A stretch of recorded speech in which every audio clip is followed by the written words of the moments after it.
Setelah periode 8 tentu akan masuk pada periode 9 seperti kita lihat pada gambar berikut ini di mana 9 ada di tengah, maka sahabat Tribuners bisa melihat pola yang serupa dengan pola periode 8 di mana 9 di tengah. Jadi 8 itu mulai dari Tenggara 8, 9, 1, 2, 3, 4, 5, 6 dan 7 itu sama. Kalau kita bandingkan dengan periode 8 berarti angkanya naik satu-satu.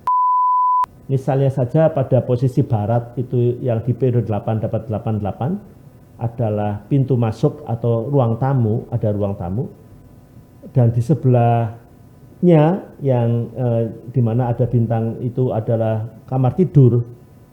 Kemungkinan praktisnya adalah kita shift yang tadinya kamar tidur menjadi kamar tamu, ruang kamar tamu menjadi kamar tidur. Dengan cara begitu, kita telah mengubah fungsi periode 8 ke 9 dan akan lebih bagus daripada sebelumnya. Menurut teori feng shui, apabila kita mempunyai bintang buruk, sebaiknya kita perangkap pakai gudang.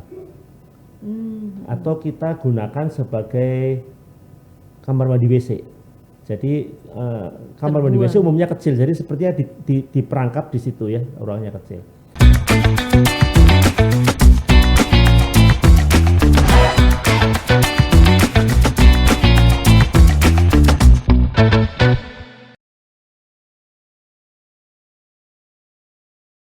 Halo Tribuners, kembali lagi bersama saya Esther di sini dan juga bersama Pak Mauro. Hari ini kami masih akan membahas tentang detail dari pola perbintangan gitu ya Pak. Sebelumnya kita sudah membahas macam-macam metode dan bagaimana sih sebenarnya pergerakan bintang itu sempat kita bahas secara general ya Pak. Nah mungkin kali ini Pak Mauro bisa sharing gimana sih sebenarnya kita tuh bisa benar-benar memetakan pergerakan bintang ya Pak ya di periode 9. Ya, paling enggak tahu ya. Iya, gitu. Nah mungkin yang pertama ya Pak ya, sebenarnya apa sih Pak yang harus kita perhatikan dalam pergerakan bintang nih biar kita bisa mempersiapkan bangunan kita di periode 9. Baik, terima kasih. Terima kasih Mbak Esther.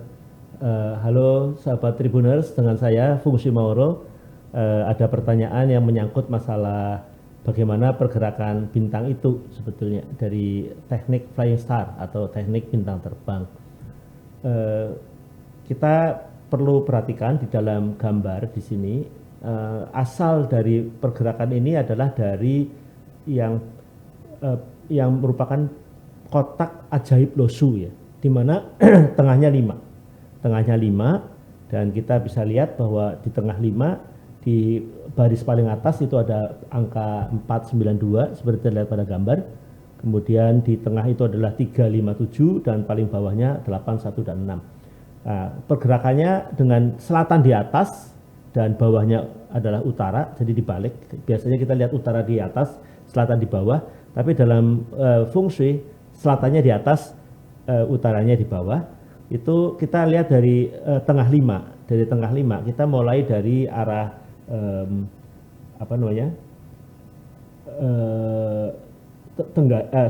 kalau di 9 itu ada di posisi 5 ada di posisi tengah, maka di atas 5 itu adalah selatan ya, selatan. Kemudian 4 itu adalah posisi utara, selatan. Ini adalah timur, itu adalah tenggara ya. Jadi dari tenggara itu adalah 4 ke 5 lalu ke 6. 6 itu adalah barat laut ya, ada barat laut. Jadi 4, 5, 6, kemudian kita lihat 7, 8, 9. 7 ya ada di posisi barat, 8 ada di posisi timur laut, lalu ada 9 di posisi selatan. Lalu setelah 9 1, 2, 3. Nah, apabila kita ganti tengahnya 8, artinya periode 8, pergerakan dari kotak ajaib losu dengan 5 di tengah itu diikuti. Jadi arah-arah panah seperti terlihat pada gambar itu, para sahabat Tribuners bisa memperhatikan tengahnya 8, berarti pada posisi 7, 8, 9 mengikuti, kemudian 1, 2, 3, 4, 5, 6 sama dengan pergerakan pada bintang dasarnya 5 itu ya. Mengikuti ya Pak mengikuti jadi ya persis sama. Jadi posisi-posisi angka itu sekarang di posisi baris atas itu adalah 7, 3, dan 5. Di posisi tengah itu adalah 6, 8, dan 1. Dan di posisi bawah, baris bawah itu 2, 4, dan 9. Nah, lalu setelah periode 8 tentu akan masuk pada periode 9. Seperti kita lihat pada gambar berikut ini, di mana 9 ada di tengah, maka sahabat Tribuners bisa melihat pola yang serupa dengan pola periode 8, di mana 9 di tengah. Jadi 8 itu mulai dari Tenggara, 8, 9, 1, 2, 3, 4, 5, 6, dan 7 itu sama. Kalau kita bandingkan dengan periode 8, berarti angkanya naik satu-satu. Kalau kita lihat tengahnya 8, sekarang tengahnya 9. Kalau baris atas pada periode 8 itu adalah 7, 3, dan 5, maka sekarang bertambah 1. 7 jadi 8, 6. 3 jadi 4, 5 jadi 6. Di tengah, kalau di periode 9, 7, 9, 2, pastilah pada periode 8 adalah 6, 8, dan 1. Begitu ya. Jadi itu naik satu persatu. Kemudian di baris paling bawah terlihat pada periode 9 itu 3, 5, dan 1. Sedangkan pada periode 8, berarti 3 itu adalah 2, 5 itu adalah 4, dan 1 itu adalah 9. Begitu, jadi sebetulnya inilah yang kita sebut fungsi periode 9. Angka-angka itu berubah dan tentu saja punya arti. Karena apa artinya? Itu adalah bintang yang dianggap baik itu terutama 1, 6, 8, 9, dan 4. 1, 6, 8, 9, dan 4. Ada yang buruk berarti ya Pak ya? Ada yang buruk, ada yang baik.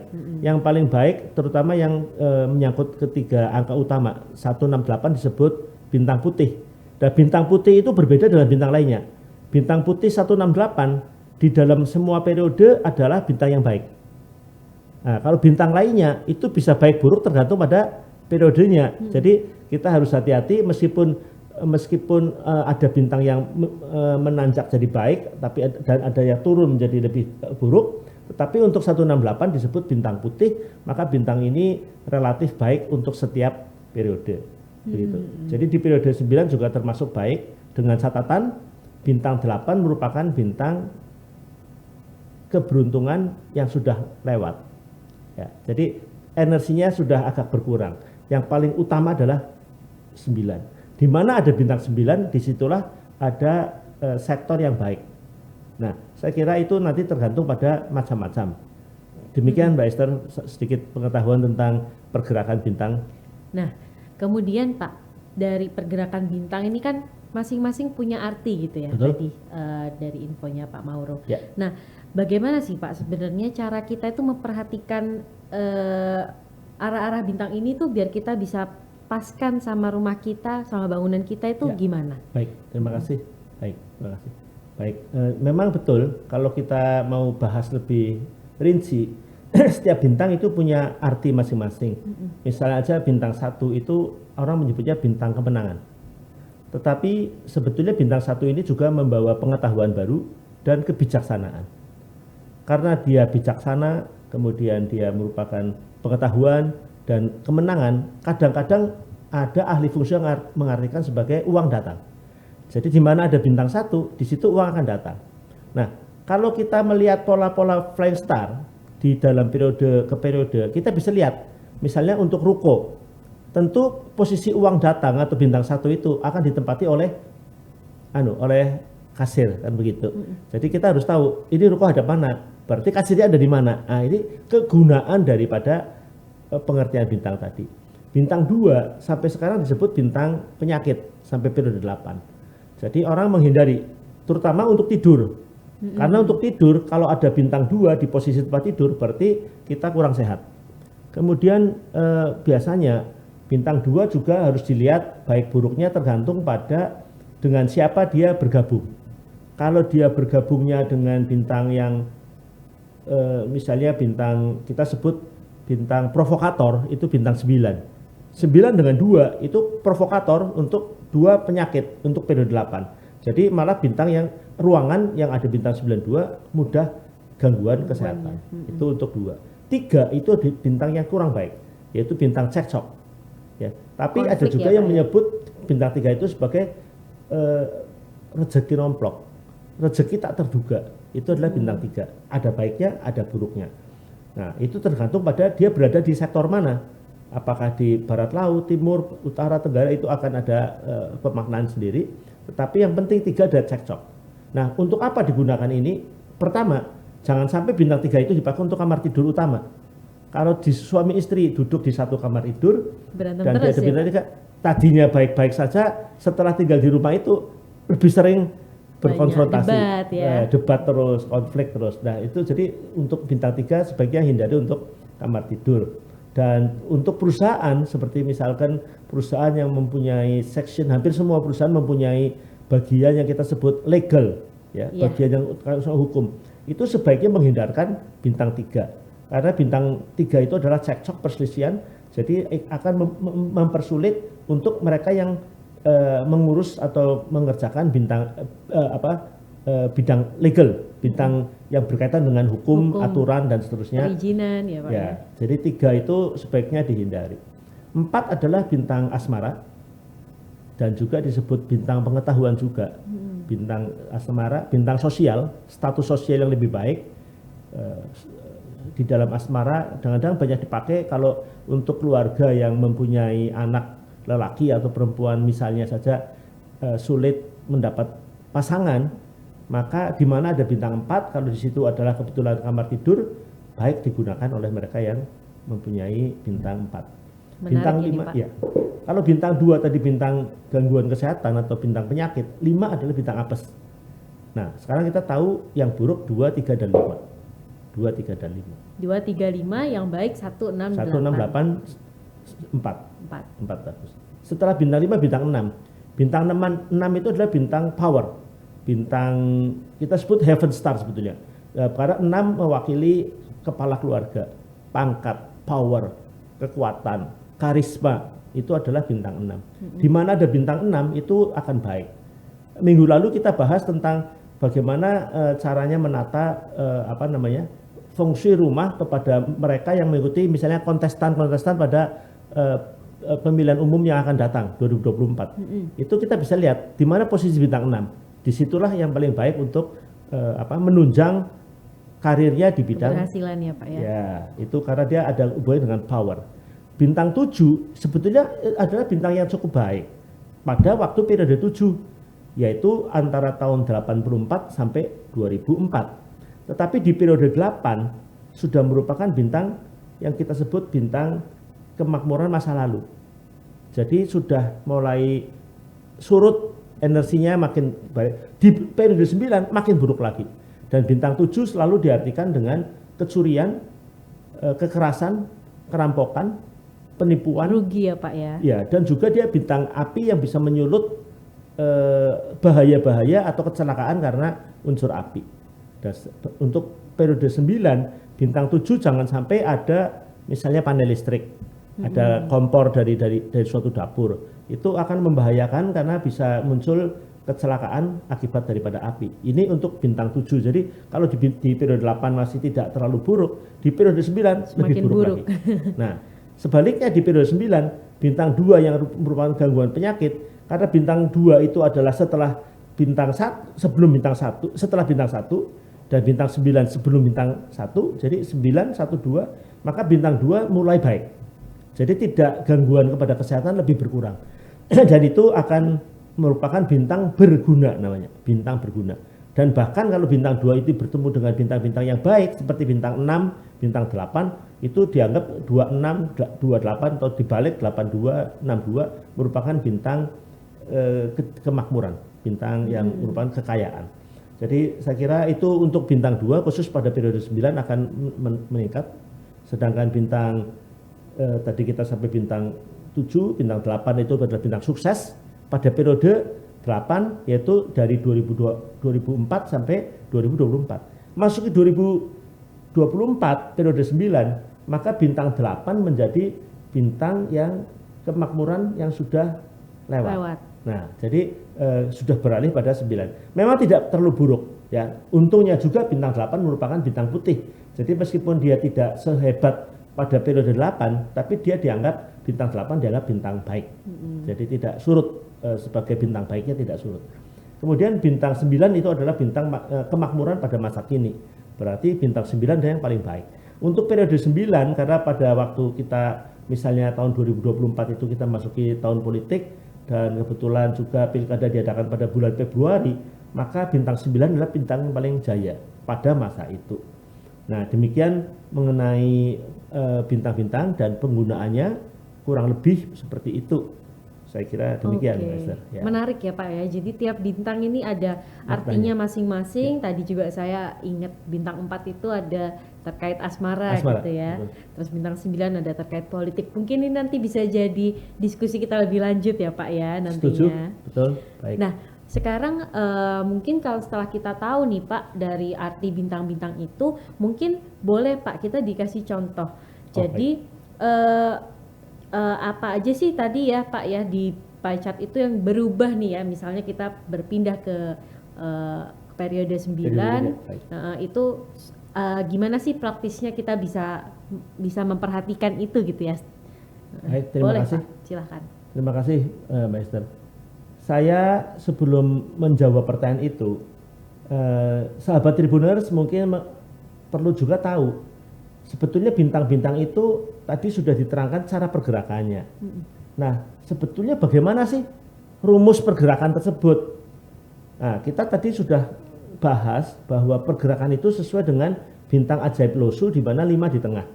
Nah, bintang itu disebut kotak disebut ajaib karena jumlahnya baik mendatar, vertikal, diagonal semuanya 15. Jadi pergerakan itu yang kita pakai ketika kita masuk periode 9. Misalnya saja, kita lihat pada gambar, ada satu kotak di mana bintang 9 di tengah. Di atas adalah selatan, di bawah adalah utara, di sebelah kiri kita adalah timur, sebelah kanan kita adalah barat. Umpamanya saja suatu rumah, kotak biru seperti ini menghadap ke selatan. Ini menghadap ke selatan. Maka kelihatan bahwa di selatan itu ada bintang 4. Bintang ini kita sebut bintang hadap. Ya, bintang hadap. Sedangkan bintang yang di belakang di bawah 9 itu adalah 5 merupakan bintang duduk. Ya. Bintang hadap dan bintang duduk. Dan bintang duduk. Ya. Bintang hadap itu sangat bermanfaat untuk kemakmuran, kemajuan karir, ya. Itu adalah bintang hadap. Nah, bintang duduk itu berguna untuk kesehatan dan hubungan sosial, termasuk hubungan keluarga yang baik. Jadi kita lihat pada kenyataannya, lihat pada gambar, kalau 4 adalah bintang duduk, kita tempatkan pada titik tengah, yaitu di sebelah kanan 9. Itu adalah bintang hadap, ya, kita bintang hadap. Sedangkan bintang 5 adalah bintang duduk, kita bisa lihat 5 posisinya ada di sebelah kiri. Jadi bintang hadap dan bintang duduk sudah kita tempatkan. Kemudian bintang-bintang lainnya pada kotak masing-masing itu sesuai dengan prinsip pergerakan yang pertama, yaitu mengikuti kotak ajaib losu yang di mana 5 di tengah. Ya. Jadi kita mulai dari tenggara, tengah, kemudian ke arah barat laut dan seterusnya, lalu barat, timur laut, selatan, dan terakhir utara, kemudian barat daya, kemudian ke timur. Jadi pergerakannya sama sehingga didapatkan setiap kotak mempunyai 3 angka, ya, 3 bintang. Bintang yang di atas ada kanan dan kiri. Di kanan itu adalah bintang bintang hadap, dan di sebelah kiri bintang duduk. Nah, yang penting yaitu bagaimana kita tempatkan di dalam bangunan. Jadi misalkan saja kita lihat bagaimana perubahan itu apabila kita dapatkan pintunya bukan di selatan, tapi misalnya kita lihat pintunya di barat. Kita akan gunakan contoh dengan bangunan hadap barat. Bangunan hadap barat berarti posisi barat ada 2, maka bintang 2 itu ada di tengah, di sebelah kanan, di tengah di sebelah kanan itu dinamakan bintang hadap, dan yang di belakang di sebelah kiri 9 itu adalah bintang duduknya, itu untuk bangunan di belakang, ya. Jadi di belakang namanya bintang duduk. Jadi tengahnya akan ketemu 792. Begitu seterusnya kalau kita turunkan semua kotak angkanya menjadi 3 masing-masing. Ada masing-masing 3 ya, itu Pak. bisa kita lihat pada gambar berikutnya. Di sini kita bisa dapatkan bintang bintang-bintang yang untuk rumah menghadap barat ya. Ini untuk rumah hadap barat sektor 2. Sektor 2 itu berarti pas barat ya, pas barat. Karena kalau agak ke kiri disebut barat 1, tengah-tengahnya itu barat 2, yang sebelah kanan itu barat 3. Nah, jumlahnya masing-masing adalah 15 derajat. Barat sama dengan 45, barat yang paling sebelah kiri itu adalah 15 derajat pertama, yang di tengah 15 derajat kedua, yang di sebelah kanan 5 derajat ketiga. Nah, untuk hadap barat 2, maka polanya seperti yang kita lihat pada gambar ini, di mana di sebelah kiri adalah pola dari perbintangan bintang periode 8, sedangkan flying star pada gambar sebelah kanan adalah bintang flying star untuk periode 9. Nah, di situ kita jadi sudah lihat di tengahnya ada 2, 7, dan 9. Nah, misalnya kita punya rumah di hadap barat. Pada periode 8. Nah, setiap orang bertanya, kalau saya rumahnya hadap ke barat, lalu mau diapakan? Nah, iya, karena ada 3 kan Pak ya. Karena ada 3. Nah, kalau arah hadapnya barat 2, tentu saja kita lihat pada gambar berikutnya, itu ada 2 kotak. Satu, kita anggap kotak ini adalah sebagai bangunan. Warna putih itu adalah bangunan. Kita superposisikan pas di tengah-tengah, hadap ke barat. Kita dapati untuk periode 8, waktu bangunan itu dibuat, apakah di 2004, 5, 6, pokoknya 20 tahun ke belakang. Polanya seperti yang kita lihat. Ternyata di barat, di mana kita tempatkan posisi pintu, kita dapatkan komposisi bintang double 8 dengan base starnya 1. Nah, ini adalah posisi yang sangat baik sekali untuk fungsi rumah di sini. Mengapa? Karena dengan demikian posisi daripada pintu itu mendapatkan bintang double rezeki ya. 88 88 ya, pada periode 8. Begitu kita memasuki periode 9, bintang itu sudah berganti angkanya. Kita dapatkan pada gambar di sebelah kanan, itu didapatkan bintang hadapnya itu adalah 4 dan 5, sedangkan bintang dasarnya adalah bintang 2. Nah, 5 itu merupakan bintang yang kurang baik, ya paling buruk. Meskipun bintang 4 dianggap bintang yang asmara masih tidak terlalu buruk, bintang 2 merupakan bintang berguna tidak terlalu buruk, tetapi yang paling kuat dari ketiganya, yang di tengah bawah itu adalah bintang dasar, namanya bintang dasar atau base star, yang di sebelah kanan disebut bintang hadap, itu paling kuat. Nah, yang paling kuat di sini kita lihat 5, padahal 5 bintang buruk, jadi sangat buruk sekali. Nah, dalam hal seperti ini, apakah kita akan tetap menggunakan bangunan tersebut di periode 9? Itu akan menjadi satu bangunan di mana pintu hadapnya tidak lagi baik. Sudah berubah ya Pak ya. 88 jadi 45. Dan ini tentu saja sangat buruk sekali. Dan di sini kita juga bisa artikan, karena bintang-bintang base diartikan sebagai bintang-bintang yang ada kaitannya dengan nama orang yang kita sebut trigram. Bintang 2 itu adalah kun, dan untuk kita lihat di sini untuk periode 9, kun itu adalah ibu atau senior, wanita senior itu atau ibu. Di sini ada bintang 5 sama 2, artinya apes untuk wanita senior atau ibu. Nah, jadi saya kira ini yang ya terutama yang kurang buruk bisa kita baca dari arti dari masing-masing bintang yang mewakili trigram ya. Angka-angka itu mewakili trigram. Nah, tetapi seperti kita perhatikan pada gambar sebelah bawah dan yang sebelah kiri dan kanan, ketika masuk periode 8 bagus sekali, ada 881, kemudian jadi 45 dan 2. Ternyata untuk periode 9 kita dapati angka sakti, angka yang paling diharapkan oleh banyak pengguna fungsi ya atau pemakai fungsi, itu adalah Iluva 168. Ternyata berada pada barat daya. Jadi mungkin dalam masalah ini, apakah saya perlu berganti? Tentu saja kalau rumah Anda menggeser pintu masuk dari tengah barat ke arah samping kiri, lihat dari bawah, dari dalam ke luar, lihat dari dalam keluar, kita dapatkan pintu nantinya akan pada posisi 186. Nah, pemirsa atau sahabat Tribuners, kita bisa bayangkan apabila kotak putih ini adalah sebuah rumah, Misalnya saja pada posisi barat itu yang di periode 8 dapat 88 adalah pintu masuk atau ruang tamu, ada ruang tamu. Dan di sebelahnya yang di mana ada bintang itu adalah kamar tidur.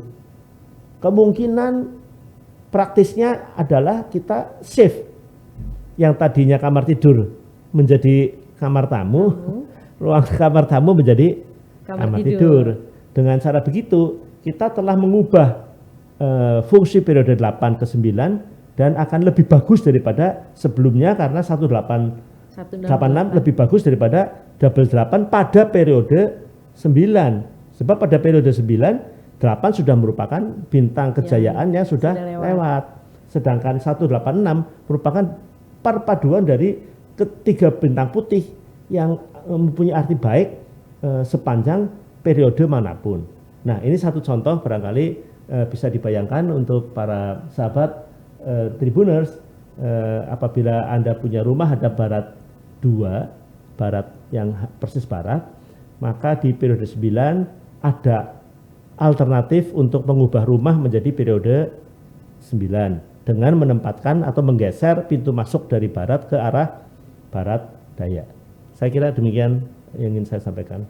Oke, terima kasih Pak untuk penjelasannya ya mengenai bagaimana pola flying star itu bisa berubah dari periode 8 ke periode 9. Nah, mungkin Pak boleh cerita sedikit ya, mungkin kita masih ada waktu sedikit nih ngobrol-ngobrol. Kalau misalnya nih Pak, apa yang harus kita hindari? Misalnya di periode seperti contoh tadi ya Pak, misalnya yang di barat. Misalnya ternyata kita punya kamar mandi Pak di situ. Nah, tadi kan ada kaitannya sama elemen juga kan Pak. Nah, itu apakah dari yang angka 2, 5 dan 4 itu kalau misalnya kita ubah kan Pak, pintunya kan masuk situ ya. Itu apa Pak, elemen apa yang harus kita hindari di situ? Ya, terima kasih. Jadi kita tadi sudah dapat gambaran bahwa bintang-bintang yang bagus adalah 1, 6, 8, 9 yang paling baik ya. Kemudian 4 dan bintang yang buruk manfaat itu 2.